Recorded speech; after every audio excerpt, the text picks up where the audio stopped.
The keyword needs to at least be in 5 strategic places. Instead of purchasing 5,000 backlinks for $500, work really hard in the traditional PR method to reach out to highly relevant sources and share valuable content back and forth. I don't treat SEO as another marketing channel. I treat it as the heart of all of your marketing strategy. SEO isn't dead. Following a proper SEO strategy will have you ranking for AI.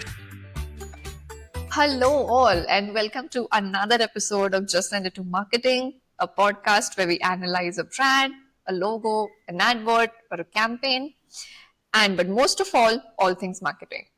And in this season, if you have been following us for the other two, there's a tad bit of difference. We are going to bring a guest on each episode, a guest who's an expert in his or her field, someone who's passionate about marketing. So for today, we would like to thank Mr. Derek Kent, who is the SEO director for iNet Media. So welcome, Derek. Thank you so much for coming and joining our episode. And if you could just start the episode with your journey into SEO and how has iNet Media shaped your SEO journey?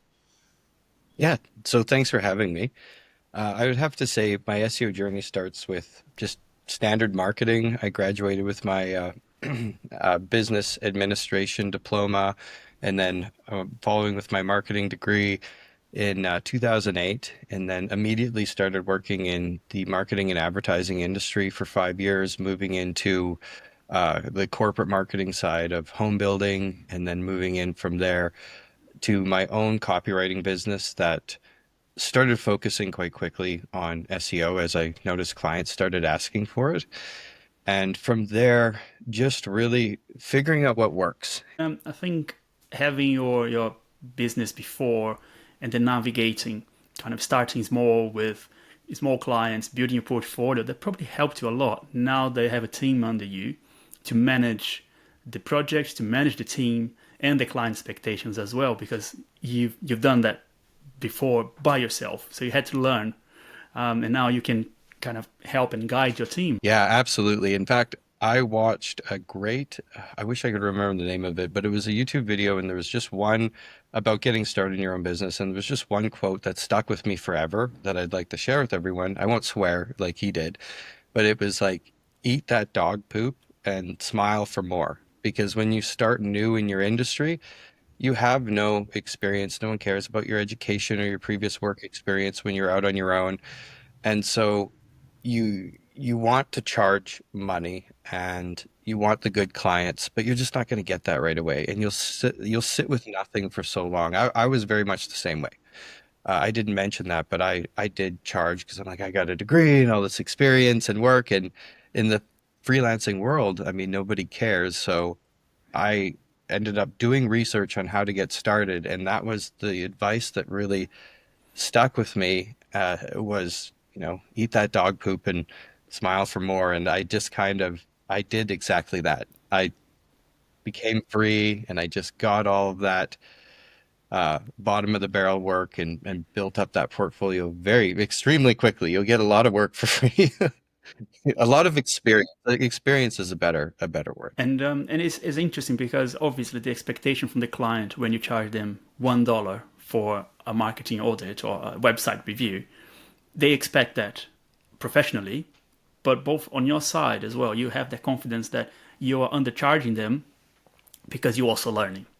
You're also building that. Even being honest with that, saying I'm charging very low because I'm new at this, but then showing them that you're not giving them the effort of free, like just like sending a well formatted document. Pretend this client is paying you $1,000 an hour, like a ridiculous amount. Give them that top shelf service as best as you can. Treat them as a client. Exactly. Because at the end of the day, they are your client. It doesn't matter how much you're paying. You have to deliver professionally as you would be charging $1,000. Derek, you mentioned about you're going to talk about the challenge and the benefits of SEO. But before we jump into that, you've been on the industry for 16 years, right? Can you see the difference in obviously now we have AI and all of those things that I want to ask you some questions about that later, but can you see an evolution? Can you see a change in the client knowledge and expectations about SEO now, where probably 16 years ago it was a little bit less. They didn't know what SEO was, and now pretty much every small business they have a little bit of understanding what SEO is and how important it is for the business. And the evolution of the service itself. Can you see that in the last 16 years? Oh, absolutely. And so I actually have some points to talk about the AI search functions and all the different acronyms that come with it. But with clients and their understanding of SEO, absolutely. So the one thing though is often the clients, if they're a marketing manager, they're wearing a lot of hats managing the marketing for a large corporation or SME. And if they're a business owner for a small business, they're also wearing even more hats to run a business. And so often their SEO knowledge, while it's decent, it's usually quite dated, and SEO is evolving quite rapidly.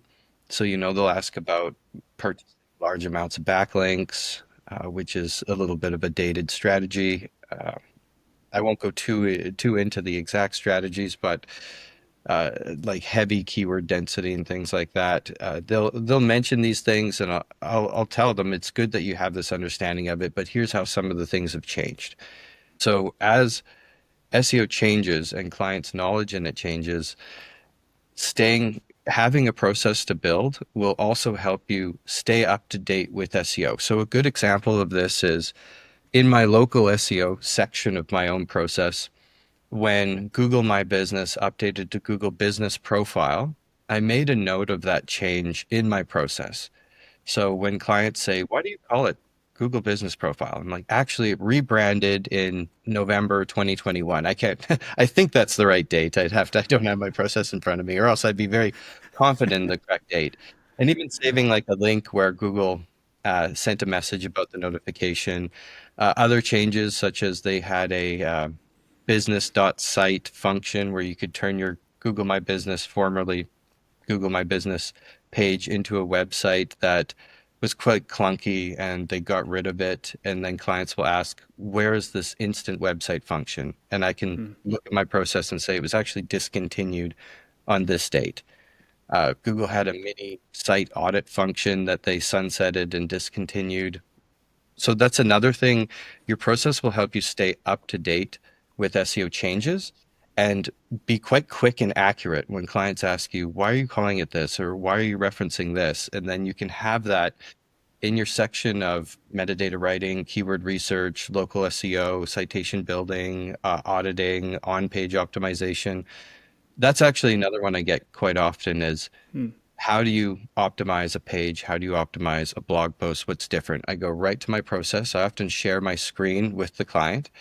And if they say, can you send me that? I tell them no. Yes. It's my intellectual property that I've built for the past like 5, 6 years. But I will share my screen and show them, like, this is exactly the steps we take to optimize your blog post. This is exactly the steps we take to optimize a page. And that's to not go on and on about it. That's how I stay up to date and very not flexible, but able to react to clients' questions about how SEO has changed. So I can't stress having a process enough. That's new. I think SEO is something new for me, and it's an interesting field. So, Derek, I always had a question. How does keyword play a role in SEO, and how do you choose those keywords effectively, like, and to use them at your fullest? How do you know that these are the right keywords for SEO? So I'll break that into two parts, how to use the keyword and how to choose it. And Huh. so how to use the keyword, it used to be, when the clients will often say this, 10 years ago, X amount of keyword density per X amount of words, like 12 keywords per 1,000 words on a page. But now Google prioritizes more traffic and engagement on that page as compared to like similar competitors. And so the keyword needs to at least be in 5 strategic places: the URL, the H1 header, the hero alt tag, the intro paragraph, and then anywhere it appears naturally on the page. And also, sorry, 6 places, the metadata, which you could even say 7, the meta title and the meta description. And so those would be the core places to keep it high on the page so the algorithm can have something to grab onto and understand. And then from there, it's going to be looking for things like LSI's, latent semantic indexing, words that are related to it. So if you're talking about iPhone, it's going to be looking for words such as operating system, technology, device, words that relate to it. So you're not just pounding in a bunch of keywords to trick the algorithm, because Google's a product as well. It wants to serve search results to its searching users that are good and relevant. So that's also why it goes off of traffic and engagement as relative to the competitors in that industry. It's kind of like Um, walking into a room looking for a plumber, and you have one plumber and no one's around his table, and you have another and everyone's around him because he Uh, gives good advice and has good experience, and the other guy maybe doesn't. That's a very black and white oh, description. But yeah, that's a yes. Google, good way of putting out there. Yeah. Yeah, yeah. Derek, Nice. am I right to think that keyword doesn't matter that much anymore? What matters is the context in general, everything, all those things together. so the keyword matters in those strategic places at the top of the page. So the Yeah. algorithm has something to grab onto, but then anywhere you can use it naturally within the page, and don't poison your writer's mind with a solid keyword. They can use different variations of it. So if it's new homes in London, they can use different variations of that style of keyword to make it flow naturally throughout the page, right for humans, not for an algorithm. Yeah. Then it goes into the traffic and engagement, and people will be, your audience will be telling Google what they want to read. So no one wants to read. I remember a company that did land bids, and they had SEO their page, and it's like, our land bids are the best land bids. When you're looking for land bids, contact us for land bids. Like, nobody wants to read Talk that. to a land bin expert. Talk to a land bid expert for land bids when you need a land bid near you. Did I mention land bids? Yeah. So that's too much keyword density. But you're right, that is how it was back in the day. And also you could pay to a bunch of PBNs, personal blog networks, to point links at your site. But now Google has a disavow tool for bad backlinks. So it's better to write for people and give them helpful, useful content, because more and more SEO looks like real marketing than tips and tricks. So write for people that want to read your content, that will actually be helpful for them instead of just SEO optimized. And when you're looking at things, this is a little outside of keywords, but because I mentioned backlinks, instead of purchasing 5,000 backlinks for 500 bucks, work really hard in the traditional PR method to reach out to highly relevant sources and share valuable content back and forth. And if that takes you 8 hours to get one link back to your site, but it's highly relevant for your customers, that is 1,000 times more valuable than purchasing 1,000, 5,000 backlinks for 500 bucks. So that's on the keyword usage side. Then finding your keyword, I have two schools of thought in this. Obviously, you have SEMrush, Ahrefs, Moz, all of the tools that give you the volume and the keyword difficulty. But again, back to the mentioning of more and more SEO looks like real marketing, is think about how your customers for your client or your own business are searching for your product. Search Console can help you, but Search Console is only going to show you the keywords that are bringing people to the website that your website's currently using. So it might not have the page or the content on your website that you want to bring the customers in. So I would focus on your core keyword, which is, if you're a plumbing, it's plumbing services is going to be on your parent page, plumbing services location. So you could say plumbing services London, plumbing services Calgary, whatever it happens to be. And that's going to be a very challenging keyword to hit because it's very dense, very high keyword difficulty, but you're going to use it anyway because that's going to sit on your parent page. Then you're going to have some, and this is a pillar strategy. So that's the top of your, the base of your pillar, really. Then you'll have some sub child pages to that parent that are about the different plumbing services that you do. So drain cleaning, pipe repair, emergency services, and those will target those keywords. And often those keywords will sound a lot like what the service actually is. You don't want to have to try to trick the algorithm, because then you're again doing SEO for the sake of optimization and not actually for your customers. Then after that, you'll want to support each one of your child pages and parent pages with blog posts that you do some research on that are quite niche.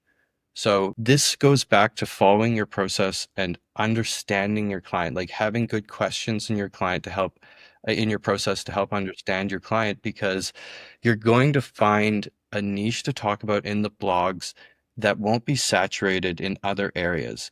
So I'm in Calgary, Alberta, where we have about 6 to 7 months of winter. So we have freezing and pipe bursting problem that you may not have in India and England. But in England, you get a lot of rain consistently. They don't have, I'm in a basement here. You don't really have basements very much in England because of the amount of water. I mean, India as well. And so they're very different problems. So when you do your research in data, you'll find people asking for these different issues that you can answer on your site. But use the data to support what you already know and sometimes to find new things, but talk to your client. And if you can get access to their website and their leads form, do a leads analysis and look there for really niche content on where you can talk about long tail keywords. So I'm bringing it back to the how to target and find those keywords. So there's a good graph that actually SEMrush has where, let's continue with plumbing. Plumbing services, very high density and search volume and keyword difficulty. Then you would have something like pipe bursting services or pipe burst repair. That's a bit lower volume, a bit lower difficulty. Then you would have something very long tail and niche for your region and industry, such as, frozen pipe, emergency pipe repair, or flooded pipe issue, or something like that that people are searching in your industry very often. Then after that, I would say you've got your keywords chosen and you're starting to target your content. The other plan that most, or plan process, another part in your process so you don't forget to do it would be have a plan for measurement. Don't just set it and forget it. Measure how your blogs are doing, how your child pages are doing, how your parent page are doing, because if you recall back in the early 2000s, marketing focus groups, you would put people in a focus group and they change who they are because they're all excited to be there. You're around other people, you're in a little box. It's not very, it can be valuable data, but people have a bias and they kind of change from the excitement. Your website's analytics is your best marketing focus group because no one's watching them and they're just exploring your site, without a gun to their head, so to speak. So uh, they're quite flowy through their site, and that their behavior on your website can really show you their interest. And so, one more example here, which will be a divorce lawyer we work with. You have the keywords that you've chosen through data research, talking to the client.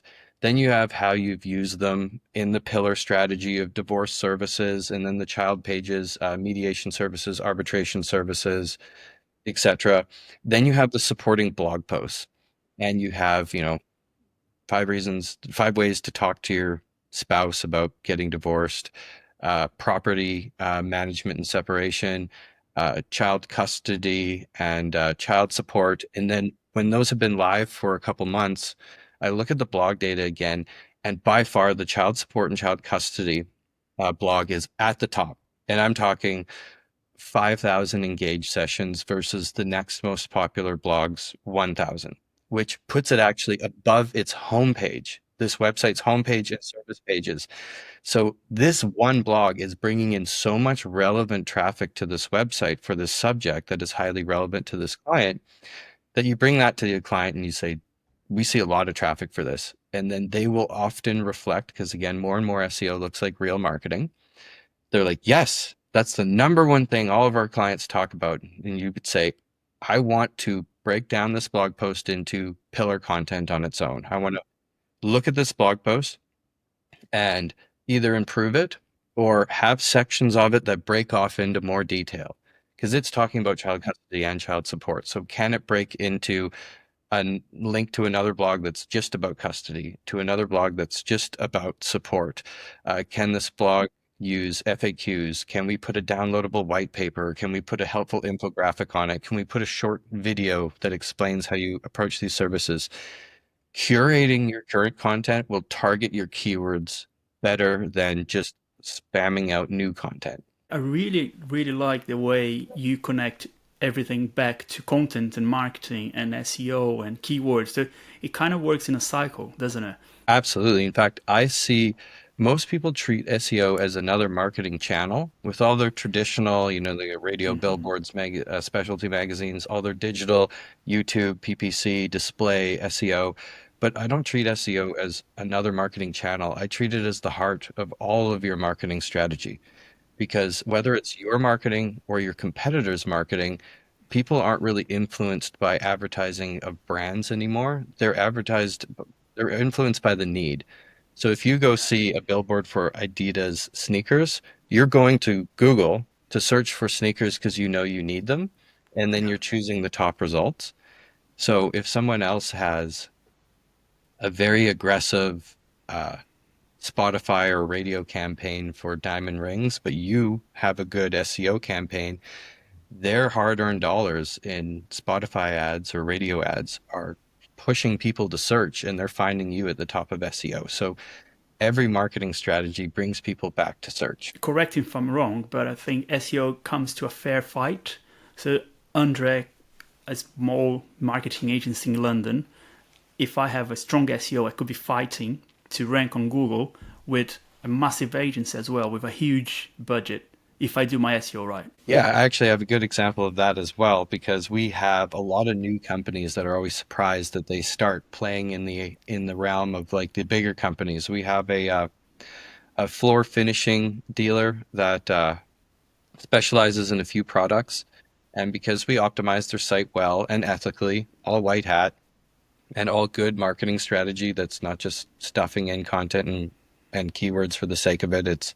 It's very written for people, but they are now outranking the brand websites that they carry. And that's also very impressive to those brands when they want to become an exclusive dealer or something like that. Often these big companies, they don't have an optimized website. They don't need to. People come to them. They're very big. But when you can show, a new business owner that exclusively holds this product, hey, you are outranking the brand website, they're like, holy cow. Yeah, yeah, So, and then, of course, they'll ask you, how did you do that? And you take them through your process and you yeah. show them this is exactly how.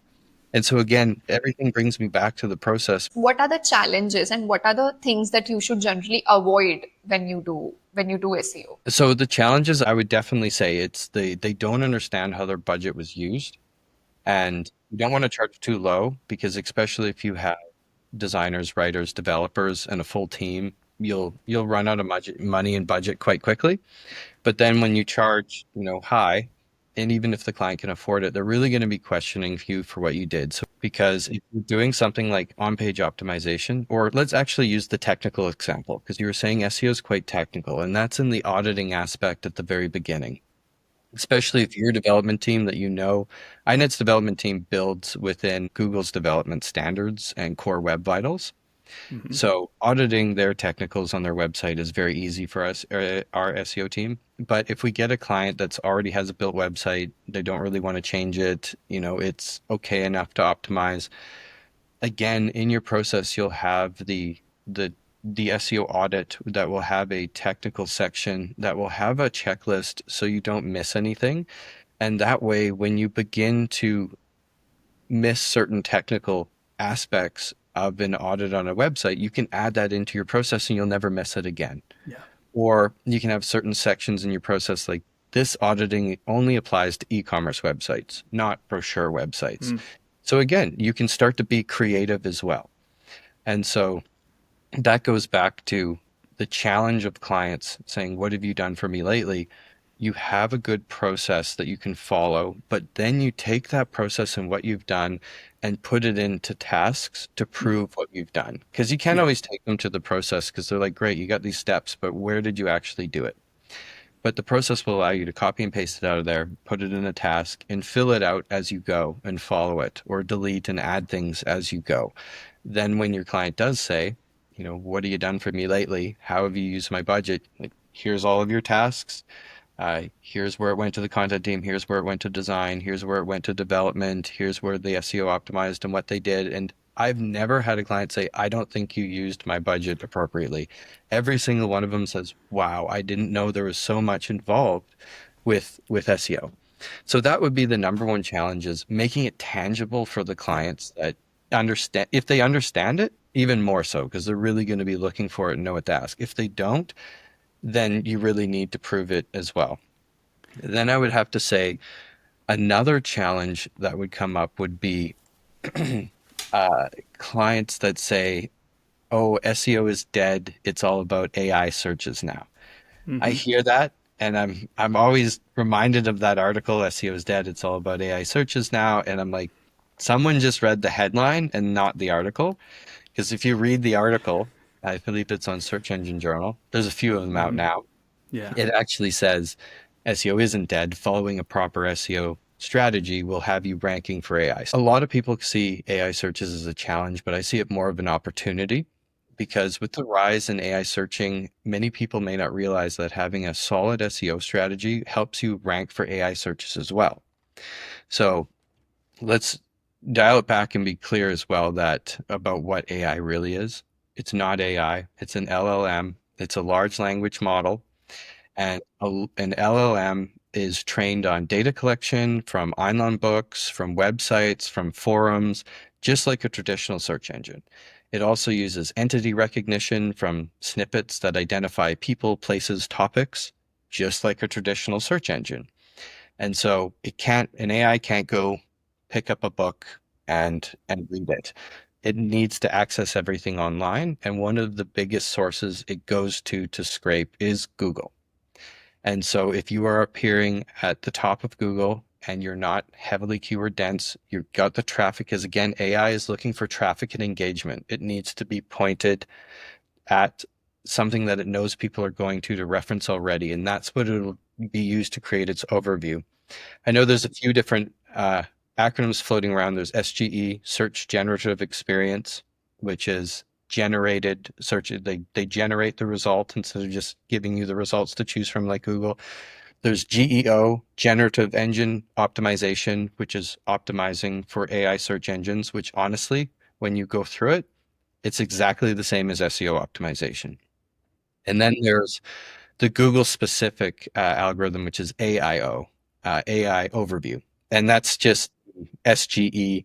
Google's got to be cool, have its own name for something. So that's just SGE for Google. It's a search generative experience.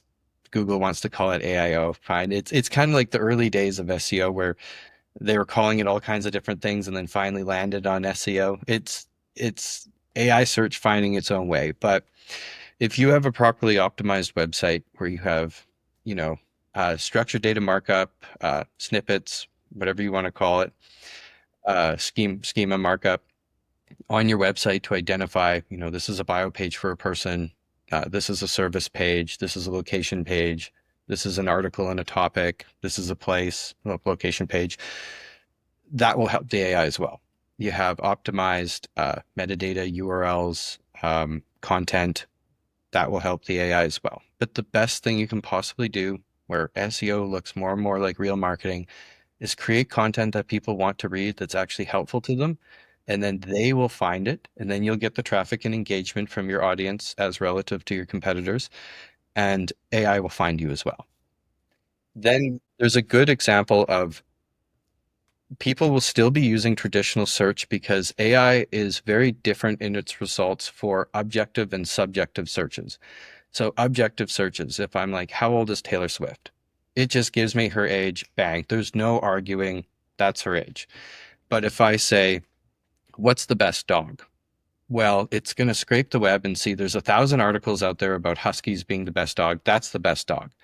But I think beagles are actually the best dogs. But there's just not as much articles being positive about beagles being the best dog out there. So that's more of a subjective answer. That's where I want to go back to a traditional search engine, and I want to find uh, the the article that helps me learn about why beagles are the best dog. Or it's even something like you can always find something to support your answer. If I ask AI, why is the earth flat? It's going to tell me the earth isn't flat. But if I go to Google search, believe me, through those results, I will find a group out there that supports I don't think the earth is flat, by the way. But That was my next question. yeah, right. But you can find anything through traditional search. And sometimes another example is it's like having a personal shopper. You stand at the front of an Asda or Lidl or Walmart, wherever you're from, and someone goes and they bring you things and you're like, is this what you want? But sometimes you just want to shop on your own. And that's traditional search engines versus search generative experiences. Yeah. Will I be penalized if I use to write my copy? Well, if you just have the AI do all the work, likely yes, but not necessarily because, well, two schools of thought. It will be able to detect that it's AI generated. But if it's gaining traffic and engagement, then it might be okay. But again, it's not an intelligent software. It's an LLM. So it's just pulling in data and putting words on a page. And so if you're not editing it, you're likely going to get some very verbose, unhelpful content that isn't specific to what your client does and what makes them special and why you'd want to go with them. So it's going to be very flat. And actually, one of our writers wrote a great article on the iNet website about how to use AI to help you with content writing. So we just recently went to SMX, the Search Marketing Expo, and they said the same thing. Don't have AI do 90% of the writing. Have it do 20%. Have it get you past that blank page syndrome and get you started.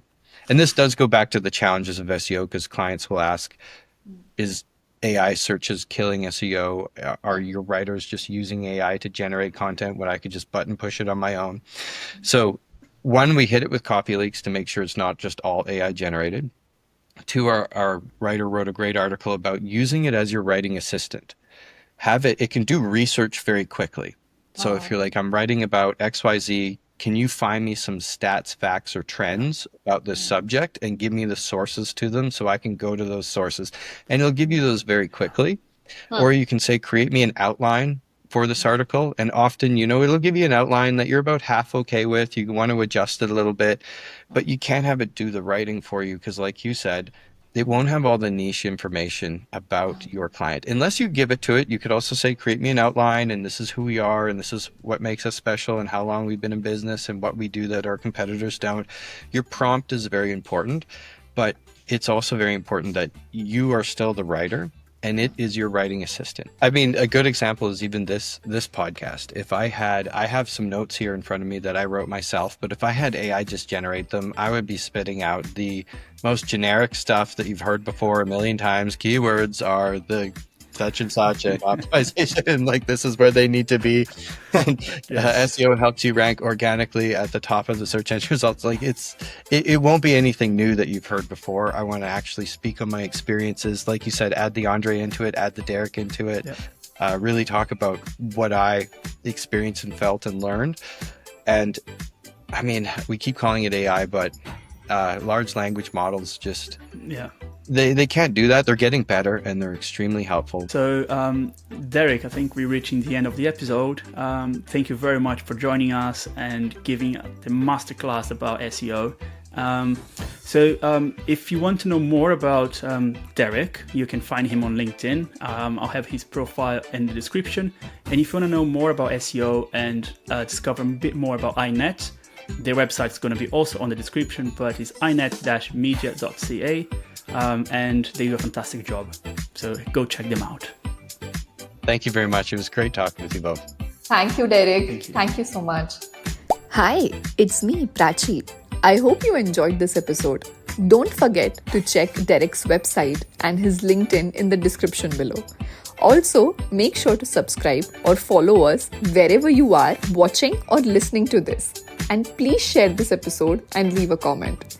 See you again in 2 weeks. Bye.